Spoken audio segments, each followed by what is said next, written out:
दोस्तों, आज की कहानी है समदन जी। मेरी बेटी को ससुराल में सुख भोगने की उसे फुर्सत नहीं है। दोस्तों, कहानी शुरू करने से पहले अगर हमारे चैनल को सब्सक्राइब नहीं किया हो तो कर लीजिए ताकि आपके पास पहुंचे हर नया वीडियो।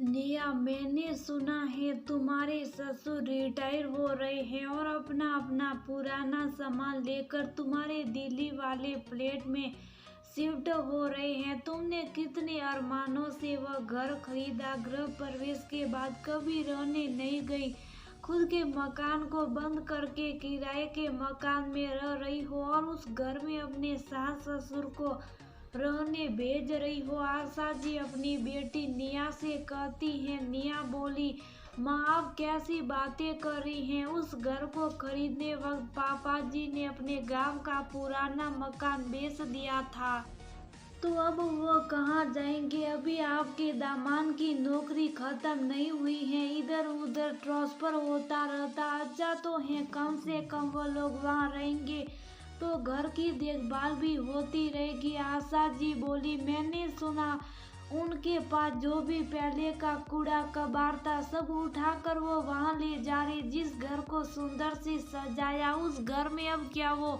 पुराना टीवी और रेडियो चलेगा। मैंने तो यहाँ तक सुना है कि वो अपना पुराना बजाज का स्कूटर तक भिजवा दिए हैं। अच्छी बहू बनना अच्छी बात है, परंतु तुम तो गाधारी बनकर बैठी हो। निया बोली, माँ कुछ लोगों को पुरानी चीजों से बहुत लगाव होता तो ये उन्हें फेंकना नहीं चाहते। जैसे आप आसार की बरनी कितनी पुरानी हो गई है, पापा बचपन से करे उसे हटा दो, पर नहीं आप नहीं फेंकती क्योंकि आपको उससे जुड़ाव है।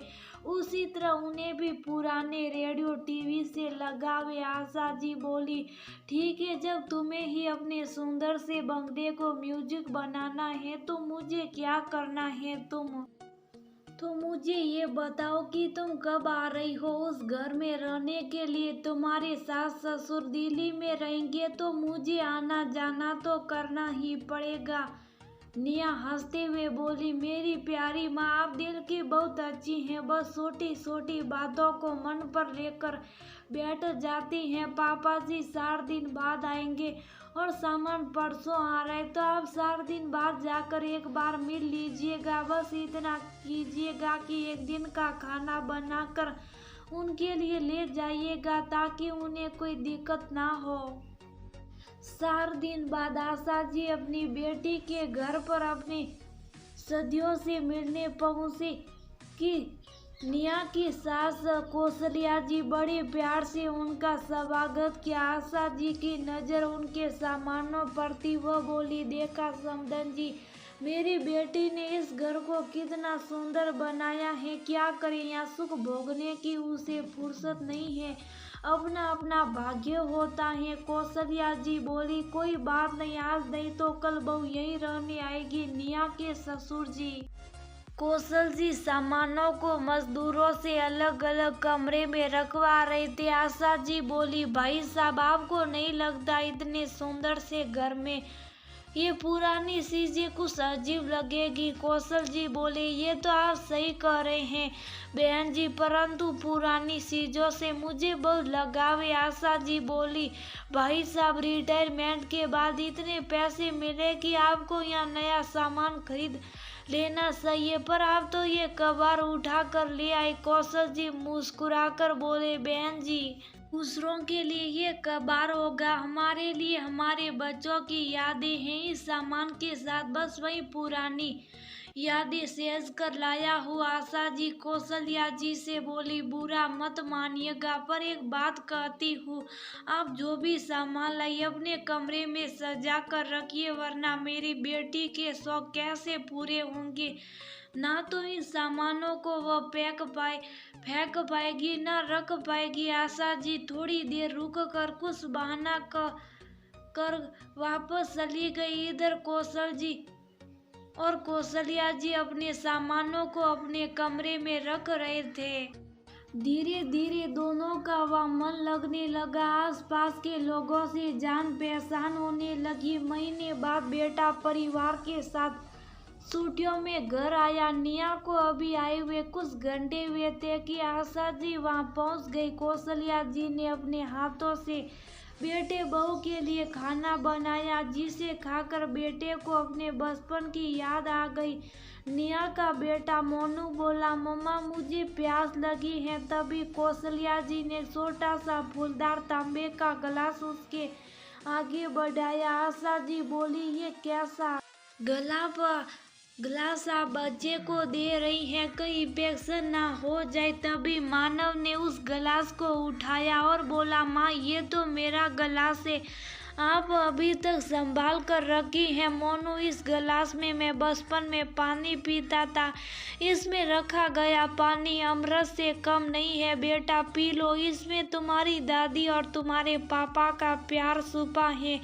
दूर खड़ी आशा जी मुंह बना रही थी।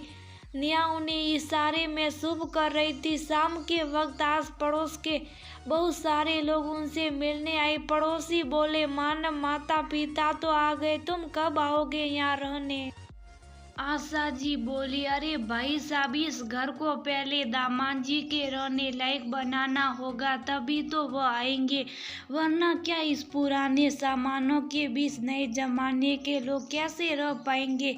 कौशल्या जी का चेहरा उदास हो गया तो मानव बोला, मम्मी जी ये कैसी बातें कर रही हैं? सामान के साथ मेरे माता पिता की भावनाएं भी वही पुरानी हैं, जिसमें ढेर सारा प्यार और आशीर्वाद छुपा। आपकी ऐसी बातें उन्हें दुखी कर सकती हैं, कृपा करके ऐसी बातें ना करें।